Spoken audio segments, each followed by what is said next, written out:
Hola hermanos, ¿cómo están? Bienvenidos nuevamente a otro programa más, Catequesis Viviente. Está con ustedes su hermano Roquel Cárdenas. Un día más, por la gracia de Dios, comentando el Catecismo de la Iglesia Católica. Pero antes de comenzar con el tema que nos tenemos preparados para el día de hoy, queremos, como siempre, exhortarle a que, como toda familia, FETV requiere de cada uno de sus miembros. ¿Para qué? Bueno, fundamentalmente para que nos ayudemos mutuamente. ¿Cómo dirá usted? Bueno, precisamente así como hacen algunos papás que se quejan de que nunca nos vienen a visitar, bueno, igual nosotros como familia tenemos que vernos. Así que le invitamos a que nos encontremos aquí en las pantallas para disfrutar de esta hermosa programación que el canal prepara con mucho cariño para todos nosotros, que cubre un abanico de opciones en las que podemos disfrutar desde el aspecto espiritual, la oración, la cultura, documentales científicos, entretenimiento, todos esos aspectos que es parte de la vida humana cubiertos y todo desde una óptica católica, sana, edificante. Así que recuerde que nadie ama lo que no conoce. Si usted quiere ser parte de la familia, tenemos que visitarnos, tenemos que vernos y los invitamos a que se mantenga en nuestra sintonía. El segundo aspecto importante, recordar la oración. Es indispensable. Pecado que tengo que confesar a ustedes es que no oro lo suficiente, debo orar un poco más. Y creo que cada uno de nosotros debe ponerse esa meta, orar un poco más, no conformarse con lo que estamos orando hoy en día.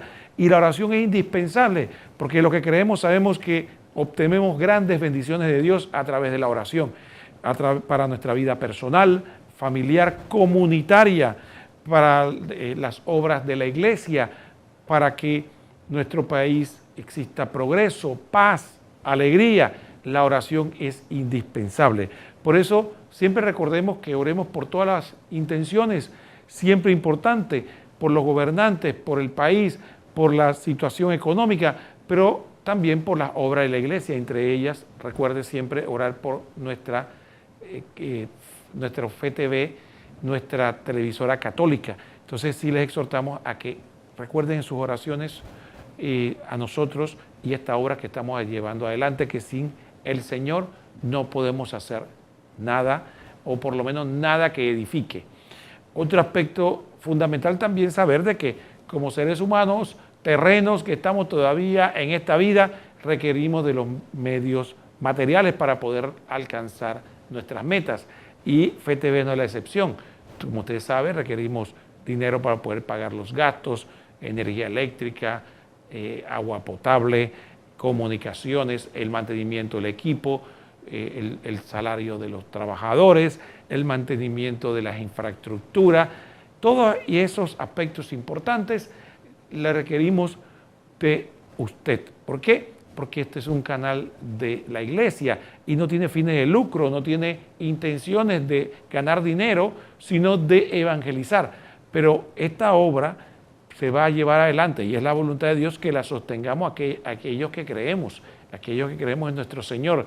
Así que con su aporte puede lograr a que la palabra de Dios llegue a muchos rincones de nuestro país y pueda cambiar vidas. No es la televisora, es la palabra que lleva la televisora, que es el mismo Cristo, lo que va cambiando las vidas de las personas y para bien. ¿Cómo usted puede colaborar? Bueno, puede hacerlo primero recordando que tenemos cuenta en 3 bancos concretos. El Banco Nacional, que tiene cuentas a lo largo y ancho del país, sobre todo en las cabeceras de provincia, también en el Global Bank y finalmente en el Banco General. En los 3 tenemos cuentas, simplemente busque la cuenta que se llama Fundación para la Educación en Televisión. Fundación para la Educación en Televisión, FETV.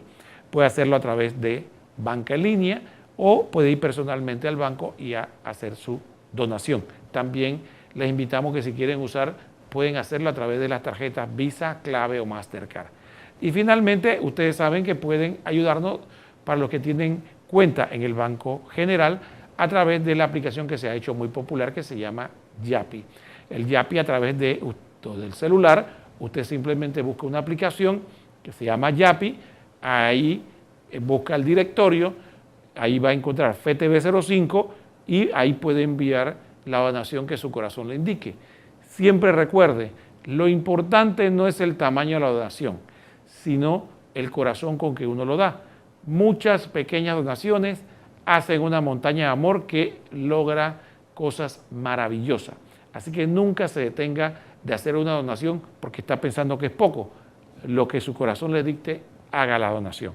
Así que le agradecemos a todos el compartir la misión con nosotros y contribuir con su sintonía, su oración y además con su generosa donación. Así que esos son, podríamos decir, en mi opinión, los 3 pilares de la obra de FTV y la que todos nosotros como familia podemos contribuir. Dicho esto, vamos a entrar en materia, como ustedes saben, comentando el Catecismo de la Iglesia Católica. Hemos estado en estas últimas semanas comentando el Catecismo y hemos estado hablando de la vida de nuestro Señor Jesucristo. Ahora vamos a entrar a un aspecto interesante que el Catecismo nos regala, que es Jesucristo frente a la cultura judía, la cultura hebrea, que es la cultura de Él, donde Él nació, donde Él decidió encarnarse.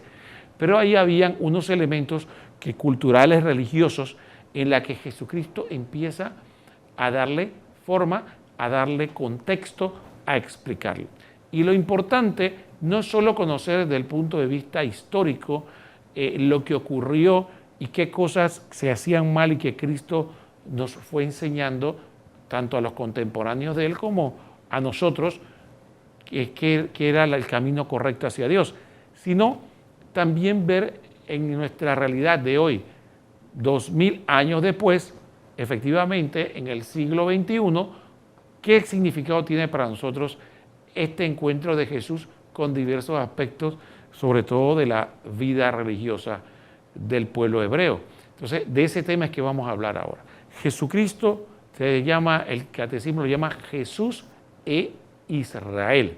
Así que vamos a pedirle a nuestro productor que por favor nos ponga el primer numeral del Catecismo, que es el 574, donde vamos a leer este primer contexto de Jesús e Israel.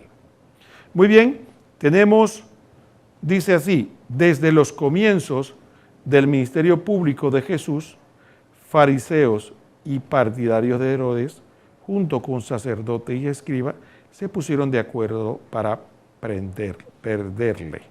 Marcos 3:6.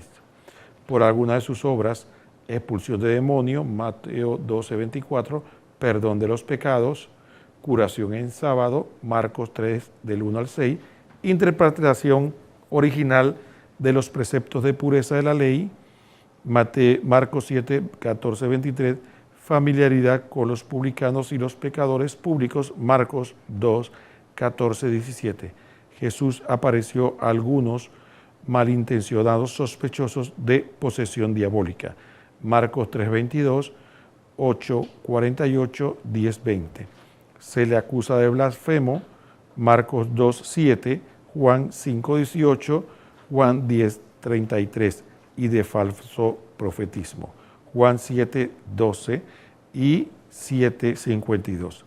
Crímenes religiosos que la ley castigaba con pena de muerte a pedradas, Juan 8, 59, 10, 31. Bueno, aquí hemos visto una lista bastante completa de lo que se nos refleja en el Evangelio, de que si bien es cierto, Jesucristo tuvo una acogida con el pueblo sencillo importante. Dice que las multitudes lo seguían. Entre las personas que eran consideradas la gente culta, la gente intelectual, los estudiosos, sobre todo los estudiosos de la Torá, como le llaman, la ley y la escritura, entre muchos de ellos no fue muy bien recibido. Se le acusaba incluso de posesión diabólica. Y esto es importante que lo tengamos presente porque efectivamente hay una realidad importante. Y aquí vemos cómo efectivamente Jesucristo viene a sacar a la luz la hipocresía. Y esto es importante que lo veamos. ¿En qué sentido? Bueno, no es tanto en el aspecto de la contravención que pudo haber visto y que tal vez, miras, podríamos juzgar hasta natural. Efectivamente, el pueblo hebreo tenía siglos de guardar algunas tradiciones y que venga un nuevo predicador al cual no se le conoce muy bien y empiece a cuestionar eso, evidentemente va a haber un choque. El tema aquí está no en el choque ese que se da en cuanto a que Jesucristo no era bien visto porque no guardaba el sábado como ellos esperaban que debían guardarse, o porque sanaba leprosos o expulsaba demonios, o probablemente su predicación, cómo él interpretaba la pureza, que la pureza ya no era lo que entraba por la boca, sino lo que salía de la boca, y todos esos aspectos que ya conocemos, sino es precisamente la sordera. Y aquí queremos hablar de un aspecto muy importante. Una de las cosas que hoy día hemos perdido es la capacidad de escuchar al otro, que no significa necesariamente que estemos de acuerdo, que no significa necesariamente que incluso podamos llegar a un acuerdo, podemos llegar incluso al concepto de que acordemos que no estamos de acuerdo. Sin embargo, esa actitud de querer aniquilar, aplastar, destruir al que no piensa como yo, o la cultura de la cancelación, aquellos que, por ejemplo, plantean un pensamiento único, aquellos que dicen, mira, si tú no piensas como yo, y empiezan a usar epítetos, tú eres ultraderechista, fascista, retrógrado, nazi, intolerante, y entonces con esos epítetos se busca simplemente amedrentar al otro, o so pena de que si sigues en el debate o sigues planteando tu forma de pensar, vas a ser definitivamente entonces cancelado, visto como una persona no deseable en el ámbito de una sociedad pluralista. Pero realmente lo que se está dando es un chantaje intelectual.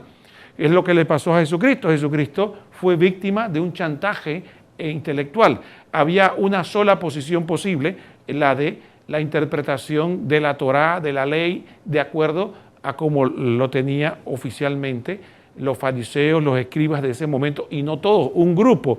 Y entonces cuando Jesús plantea algo, no soportan el debate, no soportan la contradicción, no soportan que el pueblo acogiera mejor estas nuevas ideas, sino que simplemente hay que cancelarlo, había que matarlo, acabarlo. Hoy día, esa cultura de la cancelación tal vez no llega a los extremos diríamos, de buscar un asesinato, aunque en otros ámbitos no, pero lo más común hoy, si se dan cuenta, en esa cultura de la cancelación es simplemente te censuro. Entonces sí, si de repente en algunos medios digitales, algunos temas simplemente son censurados porque ya tienen ya está preestablecido. Eso es, si usted plantea una idea, entonces no tiene derecho a plantearla. Con orden, con respeto, sin proponer el odio, simplemente plantea un concepto, una visión, y es inmediatamente cancelado. A eso se le llama el pensamiento único. Simplemente tú tildas al otro de intolerante porque no acepta tu opinión, tú tildas al otro de crimen de odio porque plantea con inteligencia, con postulados, con principios, con argumentos, una idea diferente a la tuya. Jesucristo tuvo que vivir la cultura de la cancelación a través de, efectivamente, la muerte, a través del descarte. Vamos a matarlo y punto. No habría que debatir. Fíjense que en el juicio de Cristo no se debatió fondos, no se debatió qué vamos a comparar la ley, los profetas, con lo que dice Jesús para ver si hay coincidencia. Explícanos tu doctrina para ver si podemos. No, simplemente ya tenían una condena preestablecida. Entonces sí, aquí esta enseñanza de este primer bloque podríamos decir que no vamos a caer, ni queremos caer, ni vamos a permitir que nos obliguen a la cultura de la cancelación, del silencio, de la autocensura, por miedo a ser tildados con insultos ya preestablecidos. Tenemos que ser valientes y ser capaces, como Cristo, a pesar de la persecución, de proclamar la verdad. Muy bien, dicho esto, vamos a hacer la primera pausa del programa y después continuamos con este interesante tema.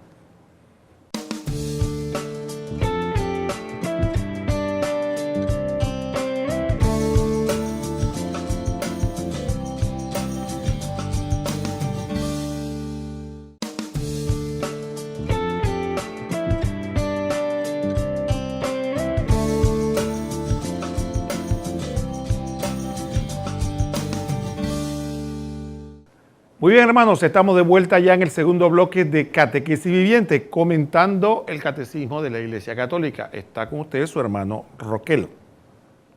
Quedamos en el segmento anterior hablando un poco de la cultura de la cancelación, lo que vemos reflejado en el 574 con un resumen de todas las cosas en las que Jesucristo no tuvo concordancia o incluso fue mal interpretado o se buscó simple y llanamente cancelarlo. Fíjense cómo algunos incluso le llamaban endemoniado, como decir, lo que tú dices viene del demonio, así que ni siquiera hay que escucharlo. Entonces, hoy vivíamos y comentábamos esa cultura hoy día en la que ya no se quiere en sociedad simplemente el debate. Es decir, en la Iglesia Católica jamás se ha enseñado de que es prohibido pensar de otra manera, sino que simplemente tenemos que tener la capacidad de poder debatir, de poder hablar, de poder simplemente plantear nuestro punto y poder entre ambos buscar, inclusive aunque exista desacuerdo. Pero nadie ha dicho que los desacuerdos son malos, ni que todo el mundo tiene que pensar igual, pero sí lo importante es la capacidad de poder tolerar, respetar nuestro punto. Y cuando nosotros consideramos que el otro está equivocado, siempre se respeta a la persona. Sin embargo, el error no tiene por qué ser respetado. Entonces, algunas personas se identifican con sus ideas y entonces cuando uno ataca a la idea que uno considera errónea, entonces lo personaliza y entonces siente que estamos atacando a la persona. Entonces, eso es un truco. No decaigan en eso, eso es un truco. Eso es una forma de acallarlo, porque va a decir, como tú atacas como yo pienso, me estás atacando a mí, entonces eres una persona que ataca a los seres humanos. Eso no es cierto. Nunca ha sido así. Siempre se respeta a la persona, al individuo, a su dignidad, a su capacidad. Es más, sería un irrespeto de mi parte si yo no soy completamente sincero con usted y le digo exactamente lo que estoy pensando y cuál es mi criterio y cuál es mi forma de pensar.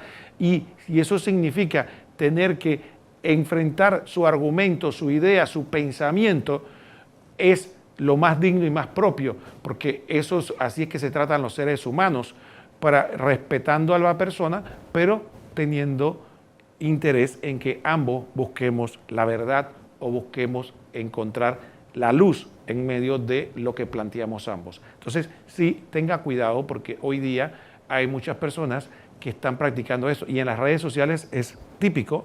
Una persona simplemente en una red social plantea un pensamiento y el que maneja la red social lo considera impropio el pensamiento, cancela a la persona, la elimina, la bloquea, la censura, porque tú no puedes decir eso. Entonces ahí vemos, ¿no? Ahí vemos que ya uno de los principios humanos más fundamentales, que es la libertad de pensamiento y la libertad de expresión, se está simplemente arruinando. Pero como se ha hecho con suavidad, con astucia, entonces pareciera como que es aceptable. Y no, es una forma de terrorismo. Es una forma de terrorismo. Entonces, ese es el terrorismo que le aplicaron a Cristo. Lo acusaron de todo tipo de cosas para que no pudiera expresar su pensamiento. Al final, cuando no pudieron acallarlo, entonces decidieron matarlo porque tenían que silenciarlo. Dicho esto, vamos a seguir con el numeral 575 sobre este tema de Jesús e Israel. Ese podríamos llamar de alguna manera choque cultural que el catecismo nos presenta y que vemos muy bien reflejado en el Evangelio. Así que vamos a ver el siguiente numeral. 575. Muchas de las obras y de las palabras de Jesús han sido pues un signo de contradicción. Lucas 2:34. Para las autoridades religiosas de Jerusalén, aquellos a las que el Evangelio de San Juan denomina con frecuencia los judíos. Juan 1:19, Juan 2:18, Juan 5:10, Juan 7:13, Juan 9:22, Juan 18:12, Juan 19:38 y Juan 20:19. Más incluso que a la generalidad del pueblo de Dios, Juan 7:48-49, ciertamente sus relaciones con los fariseos no fueron solamente polémicas, fueron unos fariseos los que le previnieron del peligro que corría, Lucas 13:31. Jesús alababa a alguno de ellos como escriba de Marcos 12:34 y come varias veces en casa de fariseos. Lucas 7:36, Lucas 14:1. Jesús confirma doctrinas sostenidas por esta élite religiosa del pueblo de Dios, la resurrección de los muertos.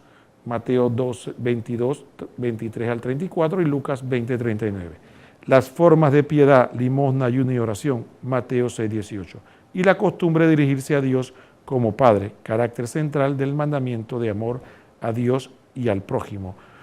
Marcos 12:28 al 34. Bueno, dicho esto, aquí vamos a entrar propiamente entonces con algunos personajes en los que efectivamente Jesucristo se plantea este aspecto de controversia entre, diríamos, la intelectualidad del momento y efectivamente el Jesucristo. Hay un aspecto muy importante.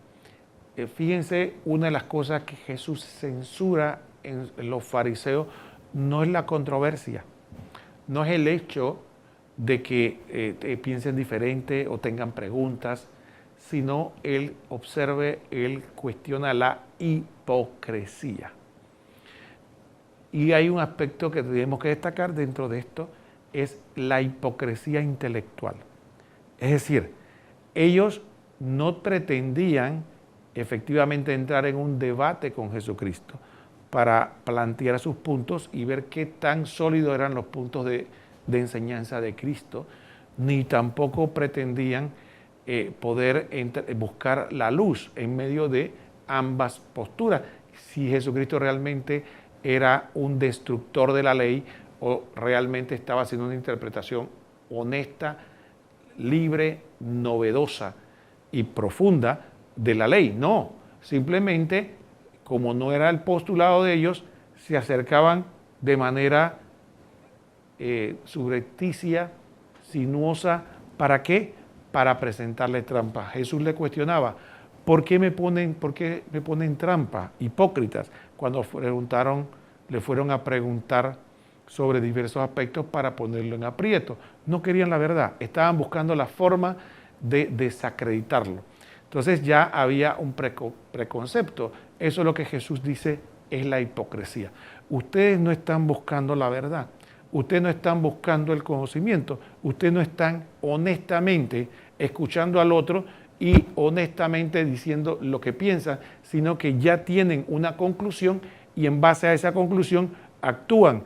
Y como yo parto de la premisa de que tengo la verdad, entonces todo el que se me opone es mi enemigo al cual yo tengo que atacar. Entonces Jesucristo, dejemos de lado esa concepción de que Jesucristo, simplemente porque los fariseos en algún momento se le opusieron en cuanto a sus planteamientos y lo cuestionaron y lo enfrentaron y le dijeron la ley dice esto, esa no era la razón por la que llegaron a tener diferencias, sobre todo desde el punto de vista de los fariseos, sino Jesucristo les planteó la hipocresía. No vienen a hablar conmigo, no vienen abiertamente a cuestionarme y debatirme, sino que vienen ya diciendo, condenándome sin escucharme. Entonces ahí viene ese aspecto de la hipocresía. Entonces sí, ahí vemos y podríamos decir nosotros una realidad de nuestra personalidad, de nosotros. Porque no solo se trata de ver a los demás solamente, aquellos que pueden practicar la cultura de la cancelación, sino también si nosotros no estamos practicando esa cultura. Vamos a poner un ejemplo muy concreto.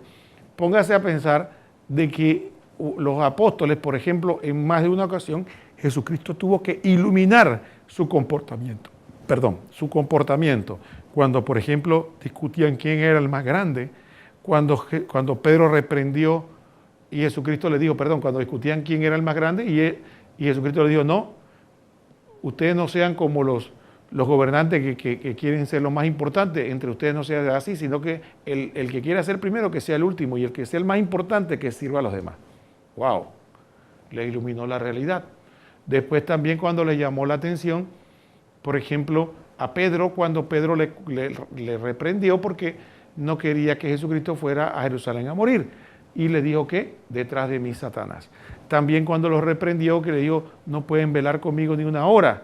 También que le dijo a Pedro, tú me vas a negar 3 veces y ustedes todos me van a abandonar. Sí, hubo varios momentos donde Jesús le iluminaba la realidad. Cuando estaban en la barca que creían que iban a morir y despertaron a Jesús porque estaba dormido y Jesús les dijo, ¿qué les pasa, hombres de poca fe? Entonces sí, Jesucristo en algunos momentos vamos a ver en el Evangelio que lo estremece. ¿Por qué transmito esto? Porque muchas veces nosotros podemos también caer en esa cultura de la cancelación, ya no en un debate de ideas, sino en un debate en cuanto a iluminarme mi realidad. Entonces sí, muchas veces nos convertimos en intocables, ¿no? Intocables. Y esto va en todos los ámbitos. Esto no va solamente a los laicos, esto lo voy a decir a todos.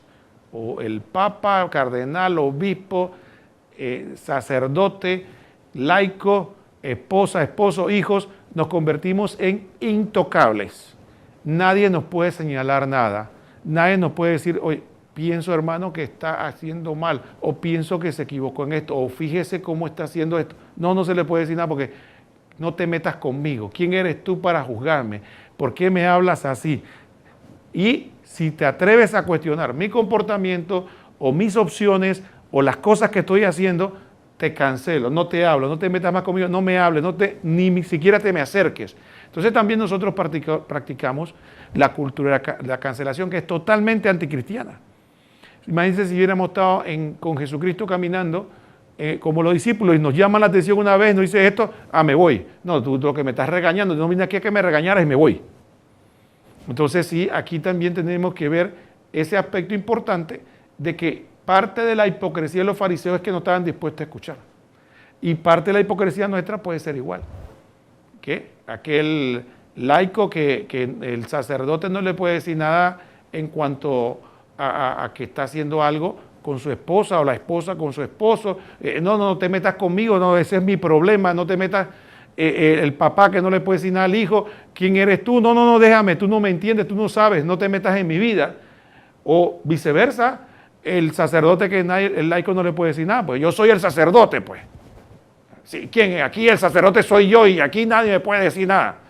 Porque el sacerdocio parece que da infalibilidad, ¿no? En todos los aspectos, ya no solo en la liturgia, sino en todo. Las cosas que yo decido, aquí nadie las puede cuestionar. Entonces sí, entramos en la cultura de la cancelación y entramos en la cultura del fariseísmo que no soportaba que le iluminaran su realidad. No soportaban que Jesucristo le dijera, mira, están cayendo en la hipocresía en esto.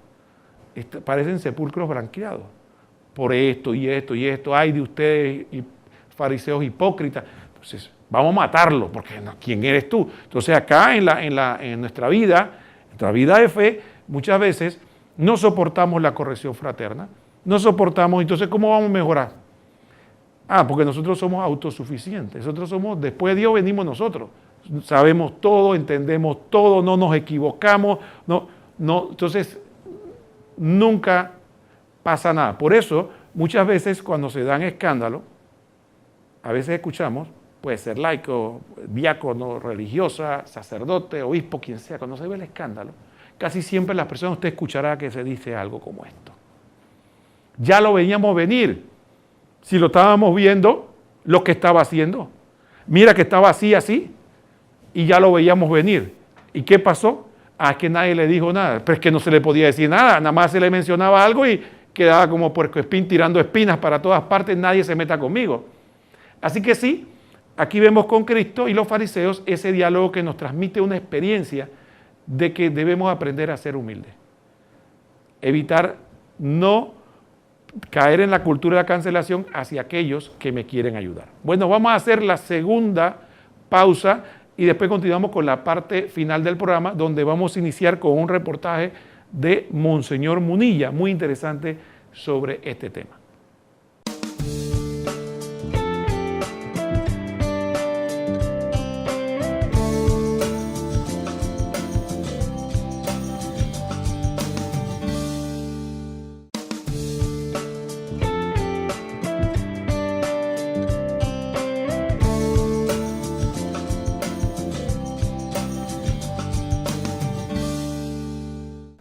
Muy hermanos, estamos de vuelta ya en el bloque de Monseñor, del reportaje que vamos a ver desde Monseñor José Ignacio Munilla, aquí en Catequesis Viviente.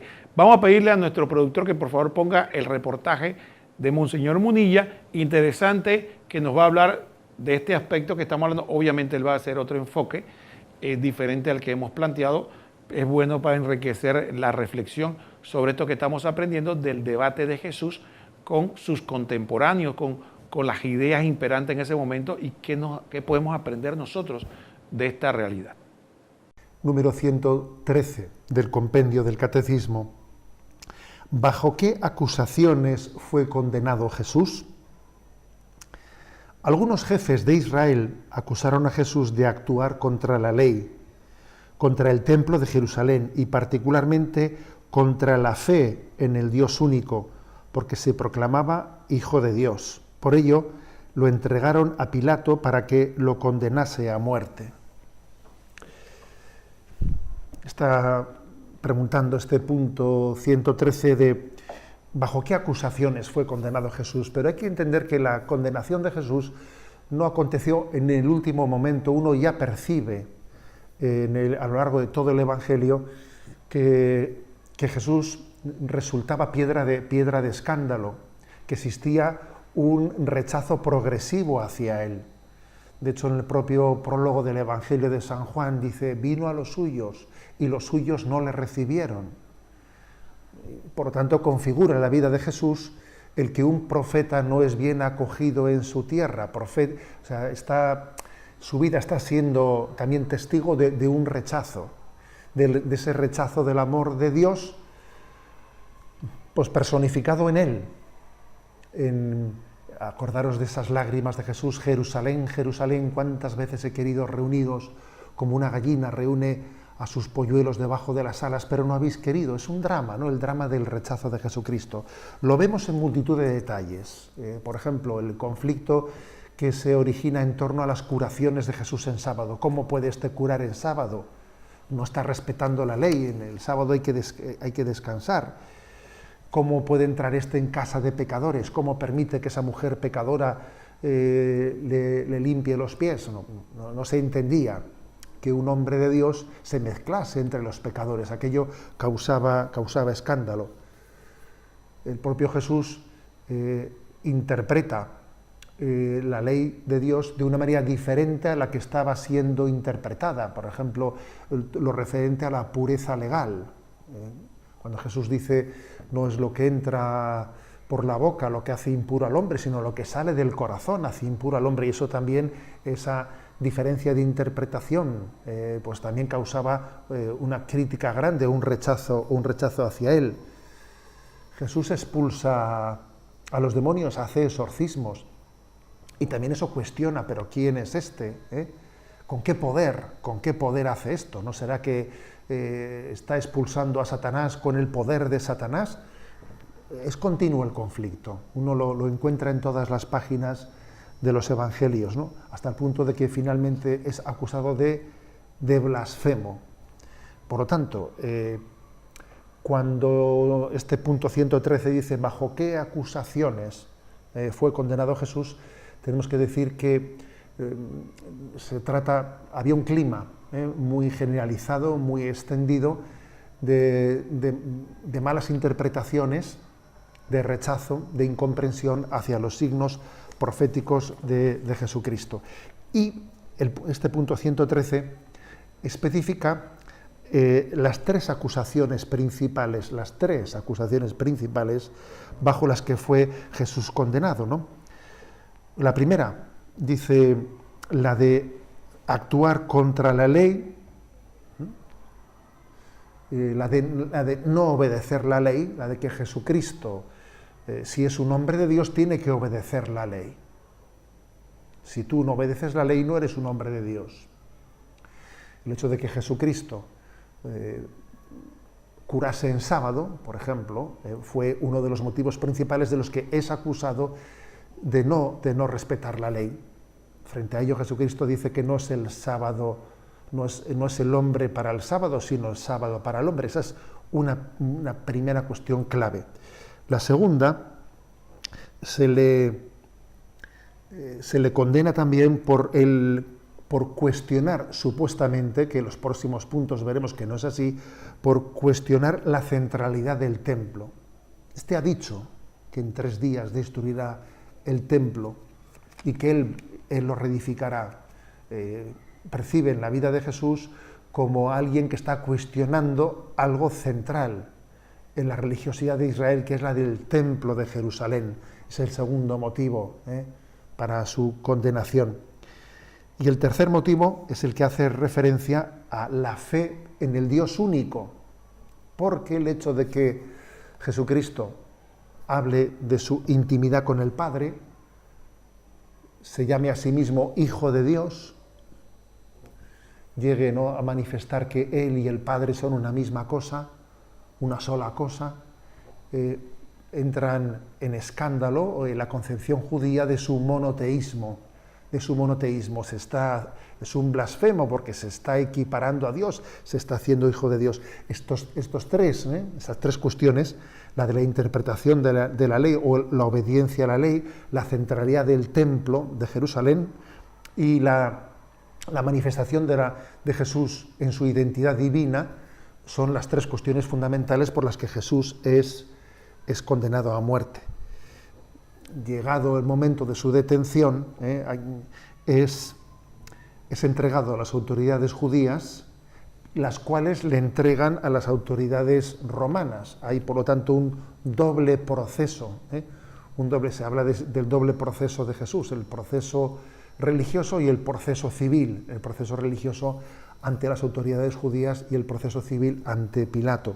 Pero sin duda, aunque las acusaciones obviamente son distintas las que se formulan ante el proceso civil, ¿no? Este ha dicho que es rey, a Pilato obviamente había que darle argumentos de tipo civil, este ha dicho que es rey, o este está soliviantando al pueblo, pero es evidente en los evangelios que las acusaciones de tipo religioso fueron las determinantes en la condena de Jesús, aunque luego ante Pilato de alguna manera se ocultasen los motivos religiosos y se expusiesen algunos supuestos motivos civiles para su condena. Muy bien, hermanos, ya después de haber escuchado este reportaje de Monseñor Munilla, donde nos ha iluminado todos estos aspectos que hemos estado reflexionando sobre Jesús e Israel, ahora vamos a pedirle a nuestro productor que pongamos el último numeral que vamos a comentar el día de hoy para que veamos ya el cierre de este tema. Los próximos programas lo invitamos porque va a ser interesante, porque cuando leemos la Escritura, muchas veces vamos a encontrar algunos debates y que si no estamos muy familiarizados con la cultura hebrea, se nos va a sonar un poco extraño, ¿no? ¿De qué están hablando ellos, ¿no? Entonces, el catecismo nos va a ayudar y nos va a iluminar sobre esos aspectos, ¿no? Entonces, empezamos con Jesús e Israel, vamos a seguir profundizando Jesús y la ley, Jesús y el templo y otras cosas. Vamos a ver ahora el numeral que sigue, vamos a pedirle a nuestro productor. Muy bien, 576. A los ojos de muchos en Israel, Jesús parece actuar contra las instituciones esenciales del pueblo elegido, contra la sumisión a la ley en la integridad de sus prescripciones escritas y para los fariseos según la interpretación de la tradición oral, contra el carácter central del templo de Jerusalén como lugar santo donde Dios habita de una manera privilegiada, contra la fe en el Dios único cuya gloria ningún hombre puede compartir. Bueno, aquí vemos efectivamente lo que parece ser las instituciones esenciales del pueblo de Israel y que Jesús viene a darle perspectiva, ¿no? Efectivamente, fíjese, la sumisión a la ley, el templo y la gloria de Dios. Y entonces ahí vemos un aspecto interesante. Obviamente hoy no tendremos tiempo de profundizar, en los próximos programas profundizaremos, solo haremos algunas anotaciones fundamentales. El primer aspecto importante es que Jesús viene a transmitirnos de que la ley es un pedagogo, es alguien que acompaña en la maduración para encontrar algo más perfecto. No era quedarse con el pedagogo. Entonces, ¿Qué ocurrió? Que Jesucristo, cuando viene y plantea que la ley tiene una esencia, un corazón, que Él lo desentraña claramente, dice, al final lo importante es el amor a Dios y al prójimo. Ahí tienen el corazón de la ley. Amar a Dios sobre todas las cosas y al prójimo como uno mismo. Las demás prescripciones no son tan importantes, no son esenciales. Y es más, peor aún, si cumplimos las otras que no son esenciales y dejamos el corazón, hemos perdido lo que Dios quería transmitirnos con ese pedagogo. El otro aspecto importante del pedagogo es que el quedarse con él significaba efectivamente quedarse en la permanente adolescencia, como ocurre con algunos, ¿no? Que corporalmente crecen, pero en la mente parecen aún adolescentes, nunca llegan a ser adultos. Entonces son adultos, pero se comportan como niños. Entonces ahí prácticamente vemos el problema de Jesús con el tema de la ley. Israel estaba aferrada a sus prácticas, pero no querían, porque obviamente ya nosotros en la experiencia, después de 2000 años de cristianismo, hemos aprendido que cumplir la esencia de la ley es muy difícil. Amar al prójimo como uno mismo, amar a Dios sobre todas las cosas, es difícil. ¿Qué es más fácil? Quedarnos con la forma, cumplir con la forma. Yo cumplo con estos preceptos, estas cosas, y ya entonces creo que estoy cumpliendo. Entonces también nos trae una enseñanza para nosotros. En la vida, el católico, lo esencial es eso, amar a Dios sobre todas las cosas y al prójimo como uno mismo, y lo demás viene por añadidura. Pero tiene que ser ese el corazón para que lo demás funcione. Pero si yo me lleno de prescripciones, novenas, formas y no vigilo eso, convierto un poco en el fariseísmo, que quería supuestamente defender la ley, pero lo que estaba defendiendo era el conjunto de tradiciones y comportamientos que eran fácil para ellos, pero sin tocarles el corazón. El otro aspecto que vemos, el templo. El templo para el pueblo de Israel era esencialmente el lugar para el encuentro con Dios.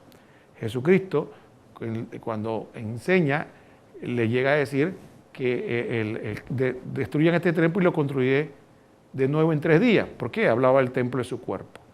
Ya el encuentro con Dios no era a través de un edificio, sino de una persona, Jesucristo. Y el otro aspecto importante aquí está, de que también le dijo en el debate o en la conversación con la samaritana, le dice en el pozo, le dice, ya llegará el día que ya no adorarán ni aquí ni en Jerusalén, sino que los verdaderos adoradores adorarán en espíritu y en verdad. Entonces viene Jesucristo nuevamente con la esencia. Y a veces que caemos en los extremos, ¿no? Cuando uno habla que el templo no es esencial, no estamos diciendo que el templo no es importante. El templo es importante en el pueblo de Israel cuando existía, hasta que Jesucristo establece la nueva alianza. Y hoy día para nosotros nuestros templos son muy importantes, son sagrados, merecen nuestra veneración y respeto y tenemos que dar gracias a Dios por ellos. Sin embargo, el templo no es lo esencial. ¿De qué sirve un templo hermoso bien si los que van ahí no van y adoran a Dios en espíritu y en verdad? Serían como un sepulcro de puros muertos. Entonces, caemos en los extremos. Entonces, no estamos diciendo que no debe haber templo, pero tampoco podemos tener templos hermosos sin tener un corazón contrito, humillado, un corazón entregado a Dios. Entonces, valdría más que nos preocupáramos de tener hermoso el corazón que preocuparnos de arreglar tanto exteriormente. Entonces, ahí viene el ejemplo, ¿no? Entonces, Jesucristo viene a mostrarnos lo esencial sin dejar lo otro. Por eso fue que se lo dijo a los fariseos. Jesucristo dijo, yo no le estoy diciendo que no hagan ayuno, limosna y oración. Es que tienen que practicar la misericordia sin dejar esto. Interesante. Muchas veces nosotros nos vamos a los extremos y dice, no, entonces están diciendo que el templo no sirve. No, Jesucristo lo que nos está diciendo es que tenemos que tener el templo, pero lo más importante es adorar a Dios en el corazón. El otro aspecto también está en la gloria de Dios, que no podían entender el pueblo a un Dios tan cercano, a un Dios que se encarna, a un Dios que está con nosotros. Y entonces efectivamente ahí vamos a encontrar el pueblo de Israel que se encuentra entremecido. ¿Cómo puede decir que es hijo de Dios. ¿Cómo Dios puede estar tan cerca de nosotros? ¿Cómo es que Dios puede manifestarse tan claro en medio de nosotros? Entonces, un Dios tan cercano muchas veces nos incomoda. Un Dios tan cercano muchas veces no lo entendemos. ¿Cuántas personas estamos buscando a Dios aquí, allá y más allá, pero Dios está dentro de nosotros? Decía San Agustín, ¿no?, que tú estás dentro de mí más que yo mismo. Es decir, tenemos un Dios entrañablemente cercano, pero nos pasamos buscando a Dios en las afueras, en el cielo, en el río, en la playa, en los templos, pero no te encuentro, Señor. Te busco y no te encuentro, camino y miro para todas partes y no te siento, pero si es que estoy dentro de ti.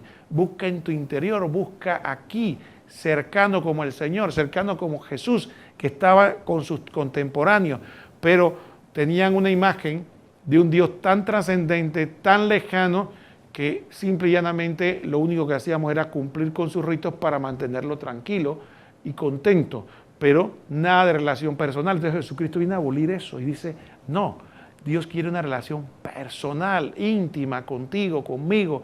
Entonces un Dios tan cercano nos incomoda. Por ejemplo, fíjense en el aspecto de la pandemia.